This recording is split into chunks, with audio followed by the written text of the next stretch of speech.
네, 안녕하세요. 어, 지난 한 주 동안 잘 지내셨습니까? 이번 주 국제경영 강의 동영상은 먼저 지난 챕터 5조 윤리, 기업의 사회적 책임, 그리고 지속 가능성 부분에서 맨 마지막 부분인데 이거를 지난 주에 하지 못했습니다. 그래서 이 부분에 대해서 간단하게 소개를 드리고 그 다음에 챕터 6죠. 챕터 6 부분, 국제무역 이론 부분을 같이 공부하도록 하겠습니다. 챕터 5 윤리, 기업의 사회적 책임, 그리고 지속 가능성. 이 부분에서 맨 마지막은 원래 아닌데 수업 교재에서는요. 네, 뭐 교수님이 그냥 참고사항 정도로 소개하는 내용입니다. 그거는 윤리적 딜레마라는 것입니다. 윤리적 딜레마.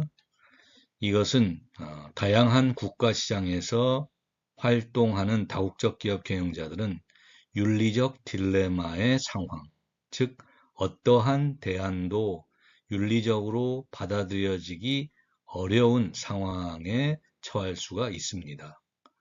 이는 국가들 간의 다양한 차이에서 비롯되는 것입니다. 이러한 경우 중요한 것은 경영자들이 어떤 도덕적인 나침반이라는 것은 한국어로 나침반. 그건 뭐냐면은 우리가 바다 위에서 배를 이렇게 운전할 때, 바다 위에 배를 운전할 때 좌우, 그 다음에 위아래, 위아래는 아니군요. 그 사방으로 아무것도 보이지 않잖아요. 디렉션, 방향에 대한 개념이 없어요.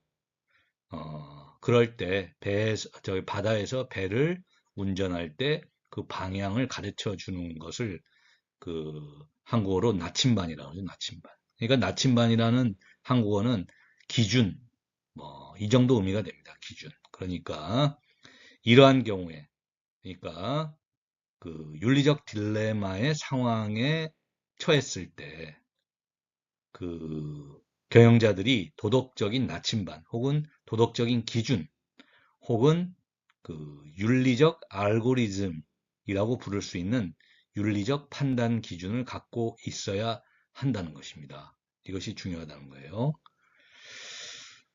그래서 우리 수업 교재의 그 챕터 후반부에 나오는 그 부분이죠. Critical Thinking and Discussion Questions라고 되어 있는데 한국어로 번역하면 비판적 사고와 토론 문제입니다. 여기에 제시된 그 두 가지 사례를 우리가 다국적 기업의 경영자들이 그 처하게 되는 윤리적 딜레마의 상황의 이해가 되겠습니다. 그래서 교수님이 천천히 한번 그 에티컬 딜레마, 윤리적 딜레마의 상황이죠. 다국적 기업 경영자가 처할 수 있는 그 예시를 한번 읽어보겠습니다. 첫 번째입니다. 1. 저개발 외국 지사를 방문한 미국 임원은, 이 말은 저개발 외국 지사, 그러니까 그 개발도상국이나 신흥시장 국가들입니다. 선진 경제국이 아니고 이제 개발이 잘 안 된 그러한 국가에 진출한 다국적 기업의 외국 지사를 그 방문했다는 거예요. 그 미국 회사인데 그 미국 회사의 임원이 그런데 이 미국 임원이 그 지사란 말은 그 개발도상국, 신흥시장 국가죠. 경제적으로 개발이 많이 안 된 국가에 진출한 미국 회사의 그 어떤 지사입니다. 자회사. 영어로는 브랜치 혹은 서브시디어리라고 그러는데, 그래서 이 미국 임원은 그 지사에서 12살의 여자아이를 고용하여 본사의 아동 고용 금지 조항을 위배했다는 사실을 발견했다는 것입니다. 이 말은 뭐냐 하면은 그 저개발 국가, 그 개발도상국, 신흥시장 국가에 진출한 그 미국 다국적 기업의 지사 혹은 자회사를 방문했다는 거예요. 본사의 그 미국 임원이. 그런데 그 방문해서 보니까 그 자회사, 그 지사에서 12살 된 여자아이를 고용해서 일을 시키고 있다는 것입니다. 근데 이거는 이제 그 미국의 다국적 기업 본사에서는 아동 고용을 금지하고 있어요.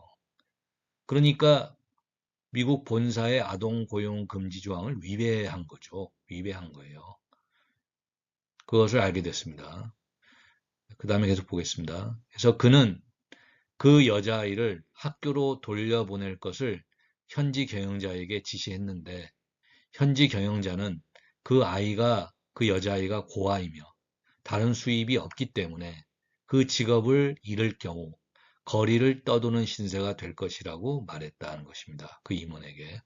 자, 이럴 때 그 미국인 임원, 본사에서 파견된 이 미국인 임원은 어떤 지시를 해야 되는가, 혹은 어떠한 의사결정을 해야 되는가라는 것입니다. 자, 이러한 게 일종의 그 에티컬 딜레마, 윤리적 딜레마 상황이라고 할 수 있어요. 그러니까 본사에서는 아동 고용을 못하도록 금지시키는데 보니까 12살 여자아이를 고용했고 그 저개발 국가의 그 지사, 자회사를 방문해 보니까 그러니까 뭐 고용하면 안 되니까 당장 학교로 돌려보내라 그렇게 얘기했는데 거기 현지 경영자한테 그 여자아이의 상황을 들어보니까 이 여자아이가 고하고 다른 수업이 없기 때문에 지금 이 자회사, 이 지사에서 일하는 그 일을 그만둘 경우에 잃어버릴 경우에는 거리를 떠도는 신세, 거지가 될 거란 거죠. 그런 상황이에요. 이런 상황일 때 미국인 임원은 어떤 지시를 해야 되는가, 어떤 의사결정을 해야 되는가라는 것입니다. 자, 그 다음에 두 번째 에티컬 딜레마, 윤리적 딜레마 상황은 그 한번 보겠습니다, 같이. 한 경영자가 마약 거래와 불법이 만연한 지역에서 다국적 기업의 지사에서 근무하고 있다. 어느 날 지역 권력자가 가난한 사람들을 위해 주택을 제공하기 위한 기부를 하라고 그 권력자의 부하가 찾아와서 요청했다. 그 부하는 기부의 대가로 권력자가 그 지사, 자회사의 생산활동을 보장할 것이라고 전했다. 협박 상황은 아니었으나 경영자는 권력자가 마약 거래 조직을 이끌고 있다는 것을 알고 있다. 그는 또한 권력자가 그 지역 출신이므로 가난한 사람들을 실제로 도울 것이라는 것도 알고 있다.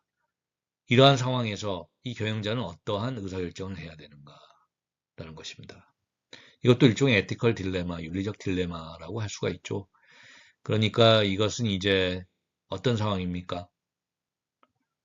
자, 그 어떤 국가에 아마도 저개발 국가죠. 저개발 국가에 진출한 다국적 기업의 경영자인데 그 지역의 권력자예요. 권력자가 좀 기부를 하라는 겁니다. 기부를 하라는 거예요. 그러면은 그 기부하면 그 기부금을 가지고서 그 가난한 사람들 위해서 주택을 제공한다는 거예요. 제공하려니까 기부금을 내라는 거죠. 그렇게 하고 기부금을 내면은 그 권력자가 그 자회사의 생산활동을 보장하겠다는 거예요. 그런데 그 권력자가 마약 거래 조직을 이끌고 있는 사람이에요. 마약 조직, 마약 거래 조직을 이끌고 있는 범죄 집단의 보스 정도 되는 사람입니다. 그렇게 하고 실제로 이 권력자가 실제로 이 경영자 회사가 기부금 내면 기부금을 가지고서 가난한 사람들 위해서 주택을 실제로 제공하기도 하고 뭐 그렇다는 거예요. 이러한 경우에 이 경영자는 실제로 이 권력자에게 기부금을 하라는 대로 내야 될 것인가 아니면 다른 의사결정이나 행동을 해야 될 것인가 뭐 이러한 상황입니다. 이것도 일종의 좀 윤리적 딜레마라고 할 수가 있겠죠. 자, 그래서 첫 번째 그 12세 12살 난 그 여자아이를 고용한 그 경우의 사례 그리고 두 번째 어떤 그 저개발 국가에 진출한 다국적 기업의 경영자 사례인데 그 지역 진출한 지역의 권력자가 기부금을 내라는 거예요. 근데 그 권력자는 마약 거래 조직을 이끌고 있는 보수 정도 되는 사람입니다. 자, 그렇지만 실제로 기부금 내면은 경영활동, 생산활동도 보장할 거고, 실제로 가난한 사람들을 위해서 주택도 지어주는 게 사실이고, 이러한 경우에, 뭐, 어떻게 해야 되는가? 이 두 가지 사례를 한번 봤는데요. 자, 이러한 경우에 윤리적 결정은 무엇이겠습니까? 첫 번째 사례인 경우에 이 미국인 임원이 내릴 결정, 그리고 두 번째 이 다국적 기업 경영자가 내릴 결정, 어떤 결정을 내릴 때 가장 윤리적인 결정이 되겠는가? 그런 것입니다. 그래서 이거에 대해서는 뭐 여러 가지 의견이 있을 수 있습니다.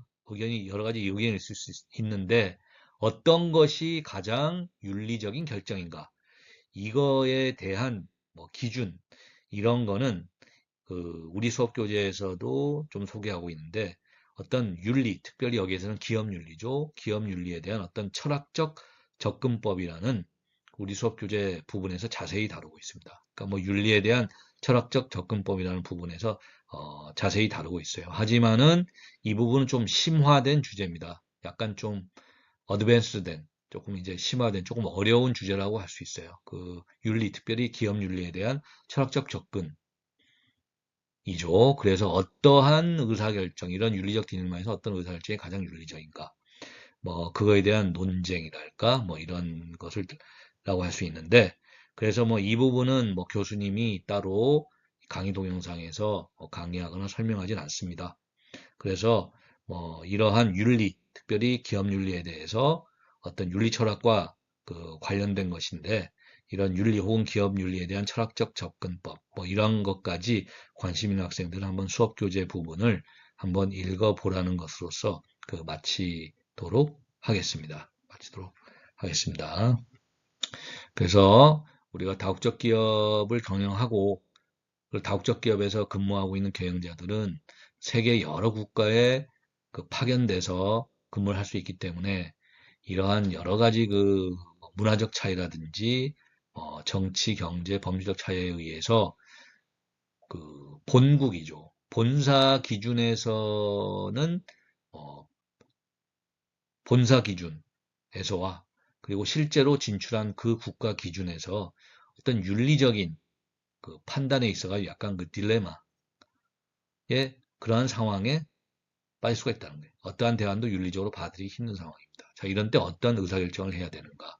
그게 보다 바람직하고 윤리적인가? 뭐 그러한 이슈인데 이 부분은 결국은 윤리 혹은 기업 윤리에 대한 어떤 철학적 접근 이 속에서 판단이 돼야 된다는 것입니다. 그래서 좀 심화된 내용이기 때문에 뭐이 부분에 대해서는 설명을 하지 않고 관심 있는 학생은 한번 수업 교재 내용을 한번 읽어보라는 것으로서 마치도록 하겠습니다. 예. 예, 이 정도로 해서 챕터 5조 윤리, 기업의 사회적 책임 그리고 지속 가능성 부분은 마치도록 하고요. 다음 챕터 6 국제무역 이론에 대해서 같이 공부해 보도록 하겠습니다. 국제무역 이론입니다. 챕터 6 국제무역 이론입니다. 학습 목표를 보겠습니다. 이 챕터에서는 무역이 왜 발생하는지 설명합니다. 그 다음에 두 번째, 국가 간 무역에 대한 여러 이론을 설명할 수 있어야 됩니다. 또 세 번째, 많은 학자들이 자유무역이 참여하는 국가들의 경제적 복지를 증진한다고 믿는 이유에 대해서 설명할 수 있어야 됩니다. 그리고 정부가 특정 산업의 경쟁력 증진에 있어서 어떤 능동적 역할을 할 수 있다는 주장에 대해서 설명할 수 있어야 될 것입니다. 자, 그래서 이 챕터는 기본적으로 자유무역, 프리트레이드죠. 자유무역에 대한 어떤 기초적인 이론, 자유무역을 옹호하는 자유무역의 어떤 기초가 되는 그러한 이론들을 좀 쉽게 설명하고 있는 챕터입니다. 자, 그러면 그 얘기는 여기서부터 출발해야 되겠죠. 그러니까 어떠한 국가가 국제무역에 참여할 때 얻는 이점이 무엇인가라는 것입니다. 이 질문에 대한 답으로부터 시작할 수가 있을 것입니다. 그러니까 한 국가가 무역에 참여할 때 혹은 다른 국가, 다른 나라와 무역을 할 때 얻는 이점이 무엇이냐는 겁니다. 이점이 있으니까 베너핏이죠. 베너핏. 베너핏이 있기 때문에 국가들이 무역을 하고 있다는 거예요. 국가들이 국제무역에 참여하고 있다는 것입니다. 자, 이 질문은 아주 기초적인 질문이면서도 매우 중요한 질문이 되겠죠. 그래서 한 국가가 무역에 참여할 때 얻는 이점이 무엇인가? 이거에 대한 그 대답을 한번 살펴보도록 하겠습니다. 일반적으로 받아들여지는 대답입니다. 그리고 이 대답은 바로 자유무역, 자유무역의 어떤 기초적인 뭐 그러한 그 입장 혹은 뭐 주장이라고도 얘기할 수가 있겠죠.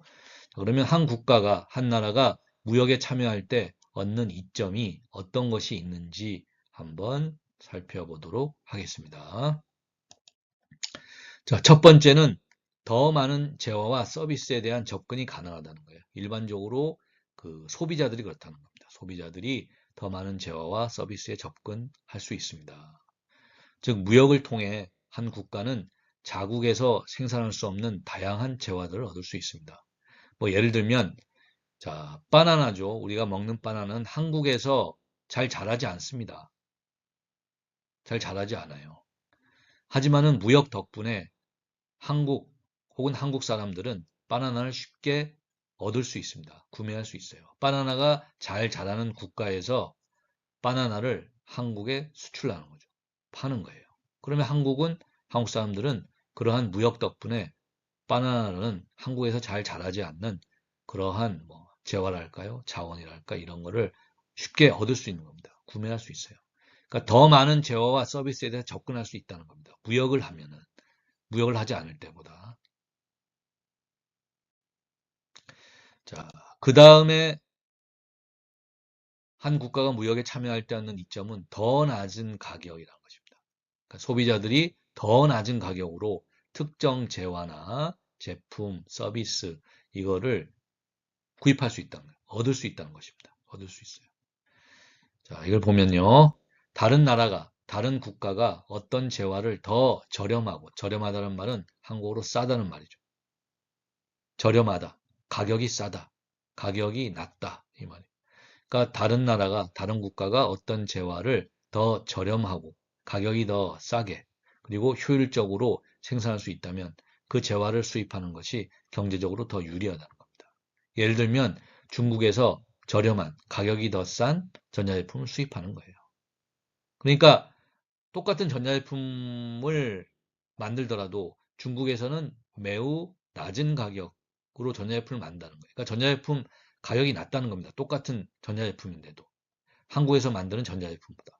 그러면 가격이 더 싼 중국의 전자제품을 수입하는 경우, 다른 말로 하면 중국이 가격이 더 싼 전자제품을 한국에 수출하는 경우에 한국의 소비자들은 더 가격이 싼 저렴한 전자제품을 구입해서 사용할 수가 있다는 것입니다.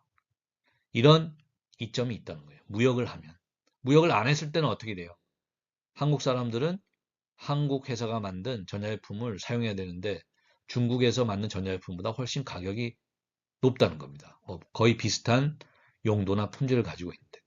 그러면은 한국 사람들은 비슷한 용도와 품질의 중국에서 만든 더 가격이 싼 전자제품이 있는데도 불구하고 무역을 안 하기 때문에 중국하고 한국 사람들은 더 가격이 비싼 한국 전자제품을 구입해서 써야 되는 거죠. 그렇습니다. 따라서 우리가 무역을 하면 한국가 무역에 참여하면은 그 소비자들, 그 국가의 소비자들은 더 낮은 가격의 재화, 제품이나 서비스를 구입해서 사용할 수 있다는 것입니다. 자, 이러한 이익이 있다는 거예요. 자, 그 다음에 세 번째의 이점은, 세 번째, 한국과 무역에 참여할 때 얻는 이점은 자원을 보다 효율적으로 활용할 수가 있다는 것입니다. 무역을 하면은. 자, 이건 무슨 말인가 하면은, 각 국가는 무역에 참여할 때, 다른 나라와 무역을 할 때, 자신이 가장 잘할 수 있는 생산에 집중하고, 효율적으로 생산하지 못하는 것은 무역을 통해 얻을 수 있다는 것입니다. 그러니까 각 국가들은 그 국가가 가장 잘할 수 있는 것에 집중하고, 이 말은 효율적으로 생산할 수 있다는 말이에요. 일반적으로 얘기하면. 그러니까 똑같은 제품, 재화나 서비스를 만드는데 더 적은 비용으로 만들 수 있는 것. 그것에 집중해서 그것을 만들어서 다른 나라에 팔고 수출하고, 그리고 효율적으로 생산하지 못하는 것, 다른 나라보다 똑같은 제품이나 서비스 만드는데 들어가는 비용이나 이런 게 더 많이 드는 것. 그러한 제품이나 서비스, 재화는 무역을 통해서 다른 나라로부터 수입하는 거죠. 얻는 겁니다. 자, 이렇게 하면 어떻게 돼요? 이렇게 하면은 각 국가는 자신이 가장 잘할 수 있는 재화나 서비스, 생산에 집중할 수가 있다는 겁니다. 그래서 자원을 보다 효율적으로 활용할 수가 있다는 거예요. 이러한 그 이점이 있습니다. 그리고 이것은 우리가 나중에 자유무역의 기초가 되는 그 이론으로서 우리가 뭐 비교우위 이론, 뭐 이러한 그 개념과 비슷한 그 내용입니다. 자, 그 다음에 한 국가가 무역에 참여할 때 얻는 이점은 산업이 성장하고 일자리가 창출된다는 거예요. 자, 이 말은 무슨 말입니까? 한 국가가 다른 국가가 무역을 하고 무역에 참여할 때 어떻게 돼요? 다른 나라에 어떤 제품이나 서비스, 재화를 만들어서 팔죠. 수출을 합니다. 그래서 그런 수출이 늘어나면 늘어날수록 어떻게 돼요? 더 많은 재화나 서비스, 제품을 만들기 때문에 어떻게 돼요? 더 많은 기업들이 만들어지고, 그리고 이미 만들어진 기업들은 더 많은 제품이나 서비스, 재화를 만들기 때문에 어떻게 돼요? 더 많은 매출액을 올릴 수가 있고, 더 많은 수익을 올릴 수가 있어서 기업들이 성장하죠. 성장하니까 어떻게 돼요? 더 많은 사람들을 고용할 수가 있죠. 그래서 더 많은 사람들의 일자리가 창출되는 겁니다. 그래서 다른 어느 나라가, 한 국가가 다른 국가와 무역을 하지 않을 때보다 무역을 하면은 어떻게 돼요? 무역을 하면은 더 많이 다른 나라에게 재화나 제품 혹은 서비스를 만들어서 판매할 수 있기 때문에, 수출을 더 많이 할 수 있기 때문에 더 많은 기업들이 만들어지고, 이미 만들어진 기업들은 더 성장하는 거죠. 더 많은 매출을 올리면서 더 성장하고, 그럼으로써 더 많은 일자리, 고용을 창출해낼 수가 있다는 겁니다. 곧 산업 성장과 일자리 창출을 만들어낼 수가 있다는 거예요. 그 결과로서 경제가 성장하는 거죠. 경제가 성장합니다. 이러한 이점이 있습니다. 자, 그 다음에 어느 나라가 무역에 참여할 때 얻는 이점, 그것으로서 국제 관계가 강화된다는 거예요. 여기서 국제 관계라는 것은 international relation 혹은 international relationship입니다. 그러니까 국가들 사이의 관계가 긍정적으로 강화된다는 것입니다. 그래서 국가끼리 서로 무역을 해서 서로 더 밀접하게 교류하면 더 밀접하게 연결되고, 이는 국가 간의 협력을 촉진하고 국가 간의 갈등을 줄이는 데 도움이 될 수 있습니다. 그러니까 우리가 국가끼리 서로 무역을 하지 않을 때보다 서로 무역을 할 때가 서로 더 밀접하게 연결되죠. 연결되니까 어떻게 돼요? 더 협력을 하게 됩니다. 그렇게 하고 국가 간의 갈등은 줄어들 가능성이 높아요. 그러니까 국가끼리 무역을 안 할 때보다 무역을 할 때가 서로 더 밀접하게 연결되며 어떤 갈등이 줄어들고 협력을 촉진할 가능성이 높습니다. 높아요. 자, 그래서 이러한 내용들이 그 전형적인 우리가 어떤 국가가 무역에 참여할 때 얻는 이점이라고 할 수 있고, 실질적으로 자유무역, 프리트레이드의 어떤 그런 기초적인 그런 입장이랄까, 주장이랄까, 그렇게 얘기할 수가 있습니다.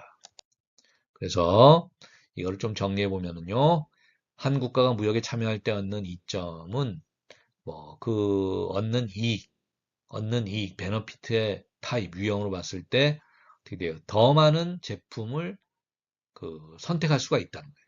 선택할 수가 있습니다. 소비자들이. 뭐, 무역을 안 할 때보다. 그래서 수입품은 제품 다양성을 증가시켜줘요. 그러니까 소비자들에게 더 다양한 제품을 제공하게 해주고, 그리고 동일한 제품이라고 해도 더 적은 비용, 더 가격이 싼 제품, 재화, 서비스를 소비자들이 구입할 수 있도록 해주는 겁니다. 더 저렴한 제품에 접근이 가능하게 했다. 그렇게 하고 국가의 어떤 경제 활동이란 면에서는 더 높은 효율성을 가져올 수 있어요. 그러니까 각 국가는 가장 잘할 수 있는 분야 혹은 뭐 가장 잘할 수 있는 제품이나 서비스, 재화 이런 거에 전문화를 해서 그러니까 여기서 가장 잘한다는 거는 똑같은 제품이나 서비스, 재화를 만드는데 더 적은 비용이 들어가는 뭐 이러한 것으로 일반적으로 생각해도 괜찮습니다. 그러한 제품이나 서비스, 재화 이런 거를 생산하는데 전문화한다. 그게 그거예요. 그래서 그러한 제품이나 서비스는 다른 국가에 수출하고 판매하고 뭐 어떤 제품이나 서비스, 재화를 만드는데 들어가는 비용이 비교적 높은 거죠. 다른 국가에 비해서. 그러한 제품이나 서비스, 재화는 다른 국가로부터 수입하고 그러면 그렇게 함으로써 그 국가가 활용할 수 있는 자원이나 이러한 것들을 더 효율적으로 활용하고 운영할 수가 있다는 것입니다. 그렇게 하고 그다음에 경제 성장을 이룰 수가 있다는 거예요. 자, 무역을 해서 수출을 더 많이 하면 할수록 더 많은 재화나 서비스, 그다음에 제품 이러한 것들을 만들게 되고 그리고 그걸 팔아서 더 많은 매출을 올릴 수 있으므로 더 많은 기업들을 창업하게 되고 그리고 기존에 있는 기업들의 규모는 더 성장하게 되고 매출도 늘어나고요. 그런 과정에서 더 많은 사람들을 고용하게 되고 그래서 일자리 창출은 더 촉진됩니다. 그래서 경제가 선정하게 되죠. 그렇게 하고 글로벌 협력이 일어난다는 겁니다. 무역을 하지 않을 때보다 무역을 하는 국가들끼리의 협력이나 국제적 연계는 더 강화될 가능성이 높습니다. 일반적으로 그렇다는 일반적으로. 그래서 이러한 우리가 한 국가가 한 나라가 무역에 참여할 때 얻는 이점들은 이런 식으로 우리가 정리할 수가 있다는 거예요. 아주 전형적인 일반적인 이점이라고 할 수 있고 이것이 우리가 실제로 자유무역의 어떤 기본적인 주장, 어떤 자유무역의 어떤 기본적인 입장이다 이렇게 얘기할 수 있습니다.